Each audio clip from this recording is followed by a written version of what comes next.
Si Ayo Lestari ay ipinanganak at lumaki sa Bandung, Indonesia sa isang pamilyang militar kung saan ang kanyang ama ay nagsilbi bilang isang non-commissioned officer habang ang kanyang ina ay simpleng may bahay na nakatuon sa pag-aalaga ng kanyang pamilya.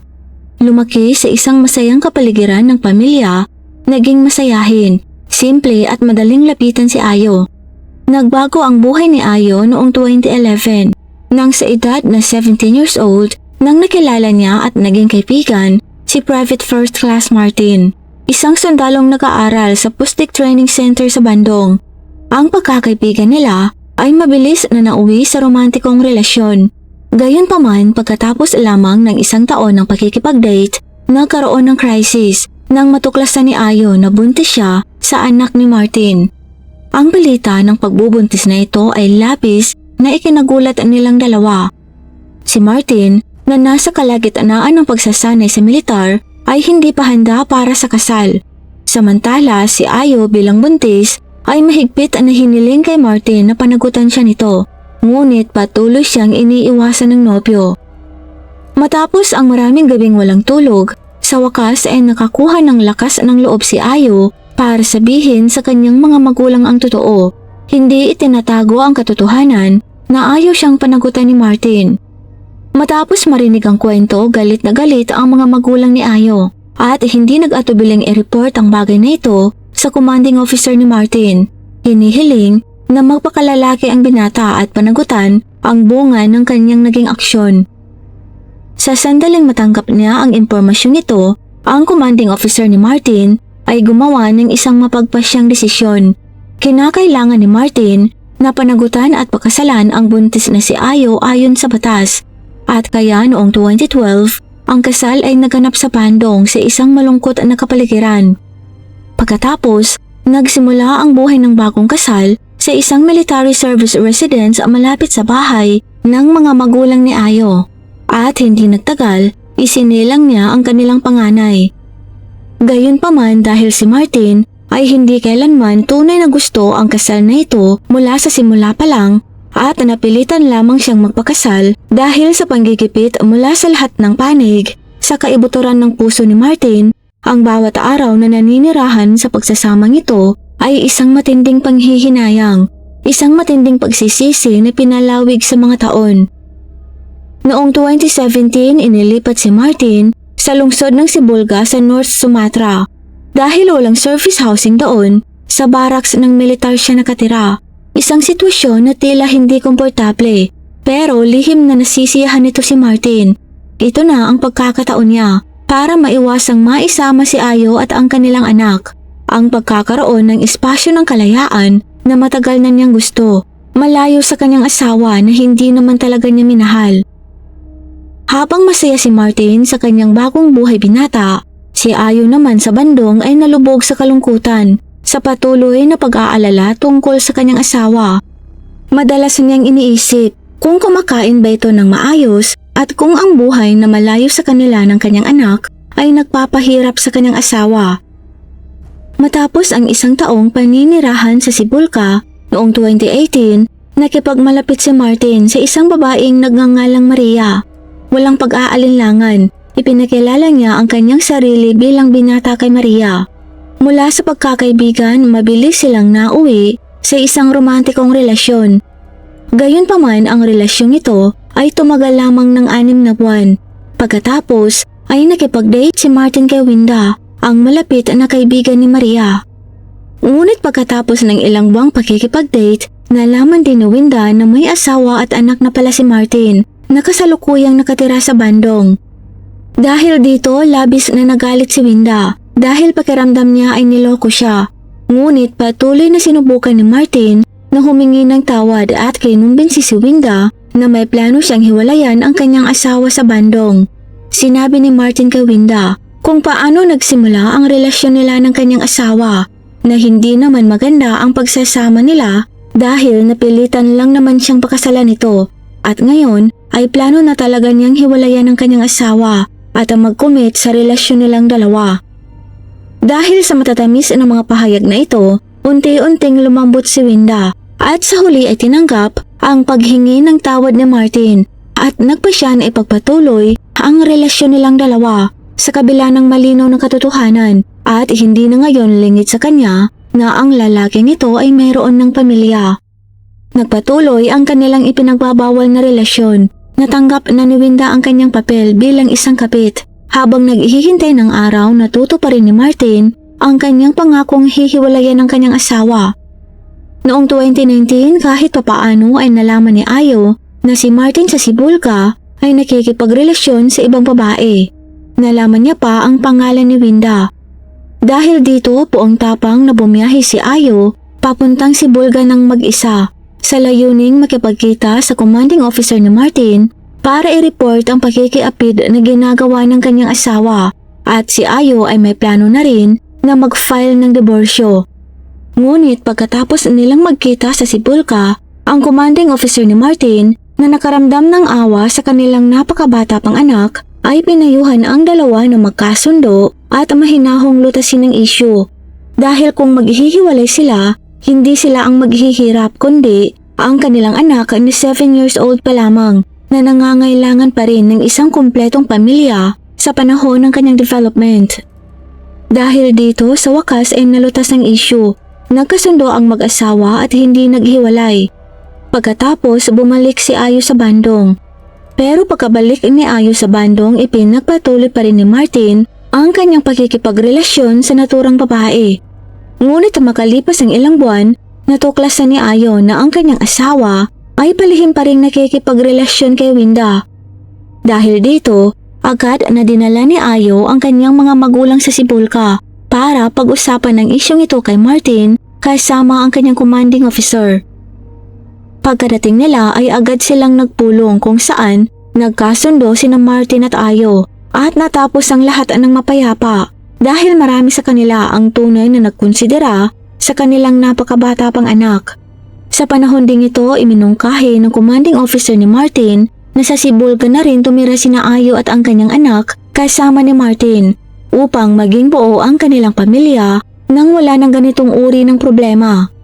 Kaya noong taon ding yon, taong 2020, dinala ni Ayo ang kanilang anak para tumira sa Sibulca kasama si Martin.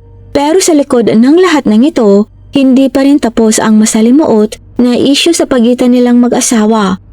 Mula nang muli silang nagkasama, nagsimulang madalang na kung umuwi si Martin at madalas na rin silang magtalo. Minsan sa kanilang pagtatalo, sobrang nagalit si Martin na nagbanta na siyang tatapusin si Ayo. Sa sitwasyong ito, hindi maitago ni Ayo ang pagkabalisa at madalas na ipagtapat sa kanyang mga magulang ang tungkol sa mga kawalang katatagan sa kanyang buhay may asawa, partikular na sa isang emosyonal na pakikipag-usap sa kanyang ina. Sinabi niya sa ina ang isang nakakatakot na prediksyon na kung mayroon mang masamang mangyari sa kanya sa lugar na ito, tatandaan nitong si Martin ang may kakagawan. Ang relasyon sa pagitan nilang mag-asawa ay naging mas lalong komplikado at mas lalong lumala. Lahat ay dahil sa isang babaeng nakapasok sa kanilang marupok ng pagsasama. Matapos ang isang panahon ng pagsisiyasat, sa huli ay nakahanap si Ayo ng impormasyon tungkol sa lugar ng trabaho ni Winda at nagpasya na harapin ito ng direkta. Walang pag-aalinlangan pumunta si Ayo sa opisina ng kabit ng kanyang asawa. Nang tuluyan na niyang nakaharap si Winda, hindi napigilan ni Ayo ang galit. Ibinuhos niya ang lahat ng kanyang pagkadismaya tungkol sa kabit na ito ni Martin na humadlang at sumira sa kaligayahan ng kanyang pamilya. Sa harap ng mga kasamahang nakasaksi sa lahat, nakatitig lang sa sahig si Winda, walang lakas ng loob na magbitaw ng ni isang salita. Gayunpaman, hindi sapat ang pansamantalang kahihiyan na ito para iwanan ni Winda ang bawal nilang relasyon. Mas lalo pa nga silang naging mapusok ni Martin. Umupa pa sila ng apartment para doon sekretong magkita at makapagtalik ng walang disturbo. Gayunpaman, sa pamamagitan ng pag-track sa mobile phone ni Martin, nahuli silang dalawa ni Ayo na nagtatalik sa nasabing kwarto. Agad namang naglabas ng galit si Ayo at inatake si Winda at sa huli tumawag si Ayo sa commanding officer ni Martin at inireport ang lahat. Kaya dinala ang tatlo, sina Ayo, Martin at Winda, sa headquarters ng unit nila para pag-usapan ng isyong ito. Doon pinayuhan sina Martin at Winda ng commanding officer dahil sa ang kanilang ginawa ay ganap na mali. Saka hiniling sa kanila na magkasundo na lang at sinabihan si Martin na kung hindi pa talaga siya magpapako at ayaw pa ring tapusin ang pagkikiapid na ito, madidismiss na talaga siya sa trabaho. Pagkatapos noon, naresolba ang issue at pinaalis na silang tatlo. Umuwi sina Martin at Ayo habang si Winda naman ay bumalik sa kanyang tahanan. Ngunit hanggang sa puntong ito, ang issue ay hindi naman talaga nalutas. Sa katunayan, dito na rin nagsimulang lumala ang mga bagay. Nagsimulang mag-isip si Martin tungkol sa pagtanggal kay Ayo sa kanyang buhay. Dahil sa naunang issue, palihim na nagkitang muli sina Martin at Winda para pag-usapan ang lahat ng problemang ito, kung saan siningil ni Winda ang dating pangako ni Martin na hihiwalayan nito ang kanyang asawa para maipagpatuloy ang kanilang relasyon. Dito naguguluhan si Martin dahil kung hihiwalayan niya ang kanyang asawa para sa kanyang kapit, maaari siyang madismiss. Mahal na mahal niya ang kanyang propesyon bilang isang sundalo, isang bagay na pinangarap niya mula noong bata pa siya. Pero sa kabilang banda, ayaw talaga ni Martin na hiwalayan si Winda. Kaya dahil talagang nalilito si Martin sa huli, mula sa kanyang pagkalito nagsimulang mag-isip si Martin na tapusin na lang ang kanyang asawang si Ayo. Sa puntong ito, maaari niyang ipagpatuloy ang kanilang relasyon ni Winda na walang takot na mawalan ng trabaho. Tinutulan ni Winda ang plano ni Martin dahil masyadong delikato. Iminomongkahi na dapat na lang nitong tanggapin na matatanggal siya sa trabaho para legal na makapagpadiborsyo sa halip na tapusin ang buhay ng kanyang asawa. Ngunit si Martin ay determinado na huwag isuko ang kanyang karera sa militar at tiwala na hindi papalya ang kanyang plano, nagpumilit pa rin na ipagpatuloy ang ideya. Dahil sa tumanggi si Winda, inilapit ni Martin ang kanyang plano kay Maria, ang dati niyang kasintahan na malapit na kaibigan ni Winda. Iniharap niya ang kanyang buong planong tapusin ang asawa niyang si Ayo. Hiniling kay Maria na hindi lamang lumahok kundi ang hikayatin din si Winda na mag-ambag sa trabaho. Nangangako kay Maria na babayaran niya ito ng 2.5 milyon rupya, humigit kumulang 8,700 pesos sa kasalukuyan. Nang walang pag-aalinlangan, pumayag naman kaagad si Maria. Hindi nagtagal, nilapitan ni Maria si Winda at hinikayat itong sumali sa plano. Dahil sumang-ayon na si Maria, sa huli ay walang ganang pumayag na rin si Winda na makipagtulungan sa pagtapos kay Ayo. Pagkalipas ng ilang araw noong hapon ng April 9, 2020, bumili si Martin ng isang bakal sa isang tindahan ng construction materials at pagkatapos ay iniwan ito sa boarding house ng isang kaibigan. Saka sinabi niya sa kaibigang ito na kung may dumating upang kunin ang bakal, ibigay niya ito sa kanila. Sumang-ayon naman ang naturang kaibigan nang walang kaalam-alam tungkol sa nakakatakot na sabuhatan sa likod nito. Pagsapit ng alas 7 ng gabi noong araw na yon, nakipagkita si Martin kina Winda at Maria upang pag-usapan ng kanyang plano, kung saan palalabasin nilang na-hold up si Ayo. Doon nag-isip sila at nagpasya ng isang angkop na lugar upang isakatuparan ng plano. At sa wakas nakahanap sila ng isang ligtas na lugar upang isagawa ang maitim na balak sa isang dalisdis sa New Terminal sa Sibolga Road, isang hindi mataong kalsadang makahoy at puno ng mga palumpong ng damo. Matapos masecure ang lokasyon, nagbigay si Martin ng malinaw na tagubilin sa kanyang mga kasabwat. Hiniling niya sa kanila na maging handa silang kumilos ng gabing yun at hindi nakalimutang paalalahanan ang mga ito tungkol sa pagkuha ng bakal na tubo. Ang sandatang maingat niyang inihanda at iniwan sa boarding house ng isang kaibigan na walang kaalam-alam tungkol sa malagim niyang plano. Natapos ang meeting at naghiwa-hiwalay ang bawat isa. Saka mabilis na umuwi si Martin na parang walang nangyari.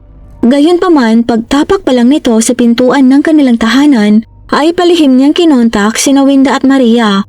Patuloy na ginagawang perpekto ang mga huling detalye ng madilim na plano.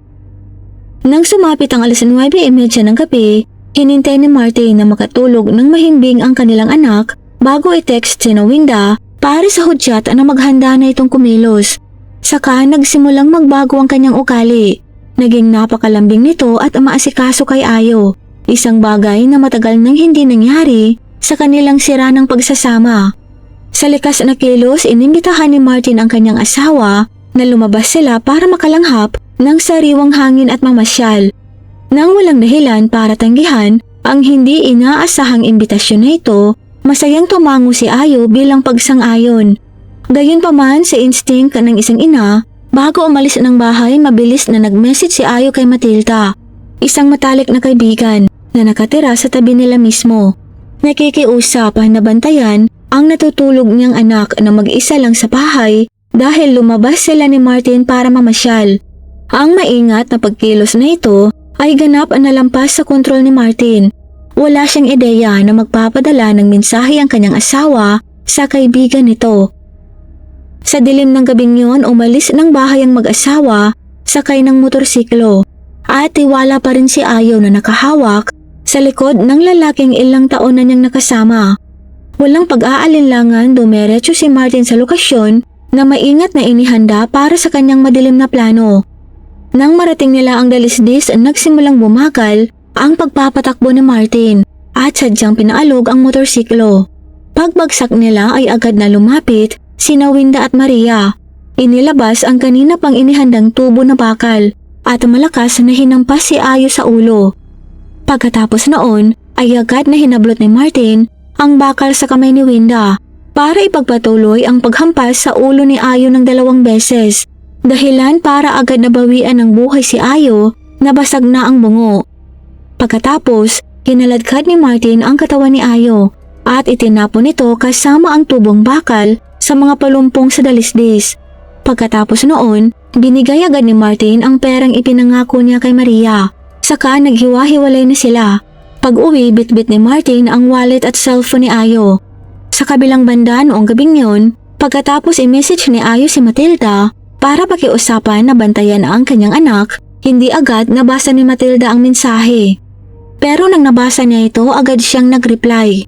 Ngunit hindi ma-send ang mensahe. Sinubukan pa ni Matilda na tawagan si Ayo, ngunit lumabas na hindi na active ang phone number nito. Dito agad na nag-alala si Matilda dahil madalas na ipagtapat sa kanya ni Ayo ang tungkol sa mga problema nila ni Martin. Kaya nag-alala siya ng husto na baka may masama nang nangyari kay Ayo. Ito ay dahil hindi normal sa kanilang mag-asawa na lumabas ng magkasama lalo na't malalim ang gabi. Kaya natakot si Matilda na baka nag-away ang mag-asawa sa labas at may nangyaring hindi maganda kay Ayo.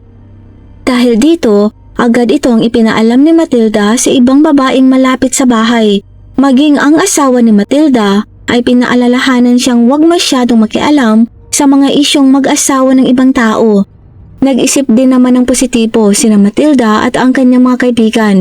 Inisip nila na marahil ay nalobat lang ang battery ng cellphone ni Ayo. Pero pagkaraan ng 2 araw, hindi pa rin umuuwi si Ayo at hindi pa rin makontak ang kanyang telepono. Kaya't mabilis na inireport ni Matilda at ng kanyang mga kaibigang babae doon ang pagkawala ni Ayo sa commanding officer ni Martin, na nagtanong naman kay Martin tungkol sa kung nasaan si Ayo. Sa puntong ito, sinabi ni Martin na hindi na rin alam kung saan nagpunta ang kanyang asawa.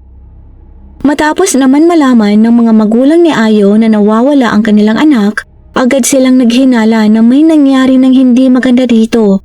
Dahil dati talagang binalaan ni Ayo ang kanyang ina na kung may mangyari man sa kanya, tiyak na si Martin ang may kagagawan. Dahil dito, agad na lumipad ang mga magulang ni Ayo mula Bandung patungo si Bulka at agad na inireport ang pagkawalan ni Ayo sa pulisya ng militar. At ang pulisya ng militar ay agad na tinanong si Martin tungkol sa pagkawala ng kanyang asawa na noon ay ang pangunahing pinaghihinalaan. Sinabi ni Martin na umalis si Ayo sa bahay dahil nagalit ito sa kanya. Dahil naman sa kakulangan ng malinaw na ebidensya, hindi nagmadali ang mga investigador na magbigay ng konklusyon. Ngunit patuloy na pinalawak ang kanilang investigasyon sa tahanan ng biktima. Dito natuklasan nila ang isang mahalagang detalye. Ang wallet at cellphone ni Ayo ay nasa bahay pa. Ang pagkatuklas na ito ay agad na nagpayanig sa pahayag ni Martin. Walang umaalis ng bahay nang hindi dala ang mga mahalagang bagay na ito. Sa patuloy na pagsisiyasat ng mas malalim sa kaso, sinuri ng mga investigador ang mga telepono ni na Martin at Ayo sa pamamagitan ng pag-track sa lahat ng komunikasyon sa araw ng insidente. Ang mga resulta ay nagpakita na si Martin ay aktibong nakipag-ugnayan sa dalawang magkaibang telephone number. Matapos matrack, natukoy ang dalawang numerong ito bilang pag-aari ni Winda at Maria. Hindi nagtagal, pareho silang inaresto para linawin ang kanilang koneksyon sa pagkawala ni Ayo. Matapos silang tanungin, agad silang nagpakita ng pagiging kahina-hinala dahil parang mayroon silang tinatago. Sa huli, dahil sa pressure ng interogasyon, inamin nila na tinulungan nila si Martin na iligpit si Ayo. Dahil dito, inaresto at ikinulong si Martin para sa karagdagang investigasyon hingil sa pag-amin ni Winda at Maria. Dahil sa inamin na ng dalawang kasabwat ang lahat, umamin na rin si Martin. Sinabi niya rin ang lokasyon kung saan nila itinapon ang katawan ni Ayo. May 20th, 2020, humigit kumulang isang buwan pagkatapos ng pagkawala ni Ayo, natagpuan ng mga investigador ang wala ng buhay nitong katawan sa mga palumpong sa dalisdis ng New Terminal ng Sibolga Road. Nang matagpuan, ang katawan ni Ayo ay halos isa ng kalansay. Ang masakit na pagkakatuklas na ito ay lumikha ng isang matinding psikolohikal na pagkabigala para sa lahat, lalo na sa pamilya ni Ayo. Ang mga hindi maisip na trahedya na sinapitan ng kanilang pinakamamahal na anak. Ang mga kaibigan ni Ayo sa Sipolka ay labis ring nagulat at sobrang nasaktan. Walang sinuman ang makakatanggap ng katotohanan na ang lalaking pinagkatiwalaan ng responsibilidad na protektahan si Ayo habang buhay ay siya ring tumapos sa kanyang buhay. Dahil sa aksyong ito, ang lahat ng mga salarin ay kinailangan na humarap sa korte militar sa Midan. Sa una, si Martin, ang mastermind sa kaso, ay nahaharap sa isang rekomendasyon para sa parusang bitay. Gayunpaman, nagpasya ang hukom, nabawasan ito at ginawang 20 years na lang na pagkakakulong. Sa mga batayan na inamin ng nasasakdal, ang lahat ng pagkakasala at nagpahayag ng pagsisisi sa lahat ng partido, lalo na sa pamilya ni Ayo. Ang isa pang mahalagang salik sa desisyong ito ay ang mga kalagayan ng batang anak ni Martin. Isang batang hindi lamang nawalan ng ina, ngunit kailangan ding harapin ang katotohanan na ang kanyang ama ay kailangang makulong. Ang hatol na ito ay ikinagulat ng maraming tao dahil para sa kanila masyado itong maluwag. Sa kabilang banda, hindi naman nasiyahan si Martin sa sentensyang ito at humiling pa na bawasan ng taon ng kanyang pagkakakulong. Bilang tugon sa kawalan ng pagsisisi na ito ni Martin, hindi lamang tinanggihan ng hukom ang kanyang kahilingan, ngunit pinataas din ang kanyang sentensya at ginawang habang buhay na pagkakakulong, ang huling parusang kailangang tiisin ni Martin. Samantala, ang kanyang mga kasabwat na sina Winda at Maria, bawat isa ay nakatanggap ng sentensyang 17 years sa bilangguan. Pagkatapos ng paglilitis, dinala ang anak ni Ayo sa bandong at nanirahan sa ilalim ng pangangalaga ng kanyang mga lolo't lola sa ina. Kailangang lumaki ang isang inosenteng bata nang walang presensya ng parehong ama at ina. Isang masakit na kinahinatnan ng selos at pagiging makasarili. Ang kwento ni na Ayo at Martin ay isang masakit na testamento kung paanong ang pagtataksil sa tiwala ay maaaring humantong sa hindi na mapapanauli ng mga kahihinatnan. Para sa marami, mahirap unawain kung paano hindi maprotektahan ni Martin, ang taong nanumpa na poprotektahan ang bansa at ang mga tao nito, ang mismong babaeng nagsilang sa kanyang anak. Nang inihampas niya ang bakal sa ulo ng kanyang asawa, naisip niya ba kahit saglit ang inosenteng mukha ng kanyang anak na nangangailangan ng pagmamahal ng isang ina? Ang kasong ito ay nag-iiwan ng maraming malalim na aral para sa ating lahat. Ipinapaalala nito sa atin ang kahalagahan ng katapatan, responsibilidad at obligasyon sa pamilya at sa mga hindi inaasahang kahihinatnan kapag ang pagnanasa ay pumaibabaw sa katwiran. Partikular na pabala tungkol sa mga relasyong tatsulok kung saan ang presensya ng third party ay maaaring maging dahilan upang humantong sa madugong trahedya ang isang nasirang pagsasama. Shoutout po kay Sonia Fernando from Philippines, kay Cristita Acorda from Canada, kay Elvin Jan Ramos from Pagbilao, Quezon, at kay Shinonaga Evelyn. At sa inyo pong lahat na nanonood, maraming salamat po. Magkita-kita po tayong muli sa susunod na video. Paalam!